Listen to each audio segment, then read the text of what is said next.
네, 여러분 안녕하세요. 수정쌤입니다. 자, 오늘은 한 장에 담은 수리논술 전형 변화 총정리에서 작년 2022학년도와 올해 2023학년도에 수리논술이 각 대학별로 달라진 사항이 있잖아요. 그거 말씀드리려고 하는데, 올해 공부를 하시면서 작년 기출문제를 봐야 되니까 그런 것들이 어떤 변화가 일으켰는지만 확인하는 거예요. 의미가 없는 건 그런가 보다 하는 거고, 의미가 있는 건 바뀌었구나 라고 생각하시면 되겠죠.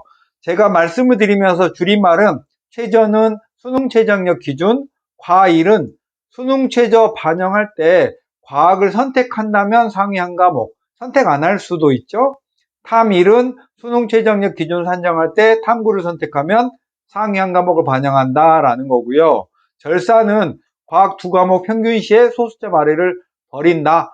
첫 번째로 성균관대는 올해 거의 새로운 논술 전형을 신설하는 수준으로 많은 내용이 바뀌어서 성균관대만 따로 먼저 하겠습니다. 수학과학 논술이었다가 올해 과학 논술이 폐지됐죠. 그러니까 작년 기출문제 볼 때는 수학 부분만 보면 되겠고, 시간도 전체가 100분이니까 수학 문제 작년 거 풀 때는 한 70분 정도 해서 연습하시면 되겠고요.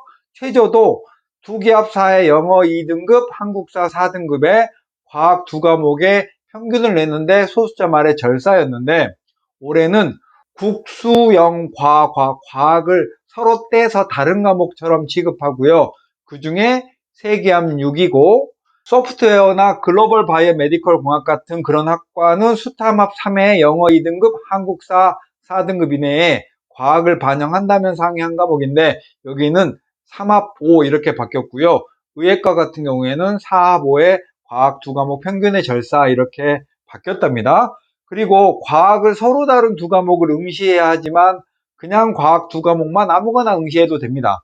뭐 물리 원투 이렇게 응시해도 된다는 뜻인 거죠. 그 다음에 출제 범위는 전범위라고 지금도 수시 모집 요강에 표현이 되어 있긴 하는데요. 올해 성균관대가 오프라인에서 설명회를 하면서 출제 범위는 사실상 수학 원투라고 입학처장님께서 이게 공식인지 비공식인지 모르게 말씀을 하셨다고 해요. 그래서 작년 기출문제도 수학 원투에 거의 집중적으로 출제를 한 걸 보니까 수학 원투 중심으로 공부를 하면 될 것 같아요. 의예과를 신설했고요.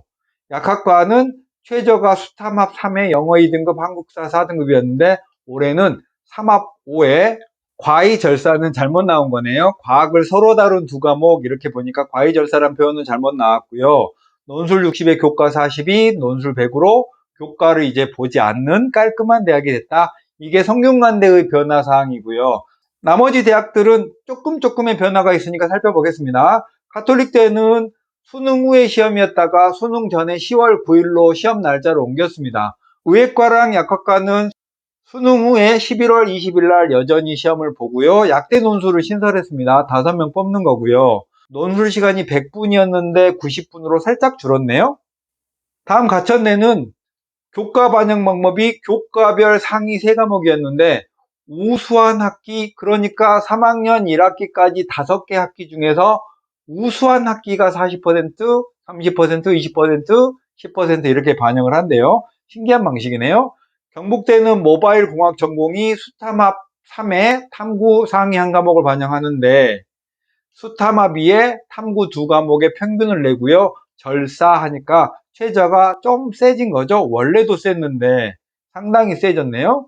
경희대는 약학과가 두 기합 5에 한국사 5등급 이내여서 작년에 최저가 약학과 치곤 굉장히 약했다라고 생각을 했는데 올해는 경희대 의학계열과 마찬가지로 3합 4에 과학을 반영한다면 상위 한 과목으로 상당히 올렸네요. 한국사 5등급 이내고요. 건국대는 수학과학을 시험 보는데요. 수학만 시험 보면서 5문제로 바뀌었고 100분의 원래 수학 2문제였는데 5문제로 바뀌었으니까 조금 쉬운 문제를 5문제 정도 출제할 것 같고요. 광운대랑 시립대는 기하를 포함하고 제외했다가 서로 바꿔치기 했습니다.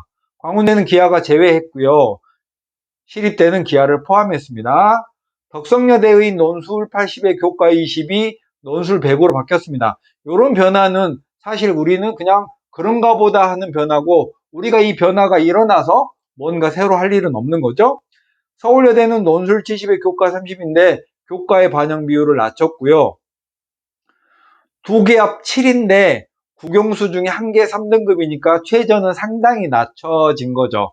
최저가 낮아졌다는 건 논술의 실질 영향률이 더욱 커졌다는 거니까 서울여대의 통합과학 논술 준비를 좀 더 빡세게 잘하고, 교과의 반영 비율이 낮아진 만큼 교과의 반영 점수도 등급별로 상당히 낮아졌네요.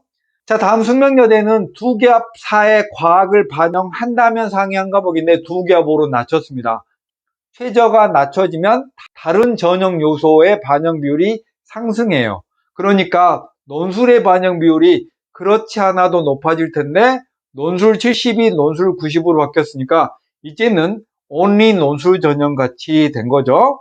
다음 세종대도 수능 최저를 두 개 합 6으로 낮췄습니다. 숭실대도 두 개 합 5의 과학 한 과목인데 두 개 합 7에 과학 두 개를 반영한다면 평균을 반영하는 거니까 숭실대는 최저가 낮아진 것도 높아진 것도 아닌 묘한 상태가 됐네요. 이화여대는 자연계열은 세 개 합 6에 과학을 반영한다면 상위 한 과목이었는데요. 두 개 합 5에 수학을 포함하는 걸로 바뀌었으니까 수능 최저는 낮아진 거죠.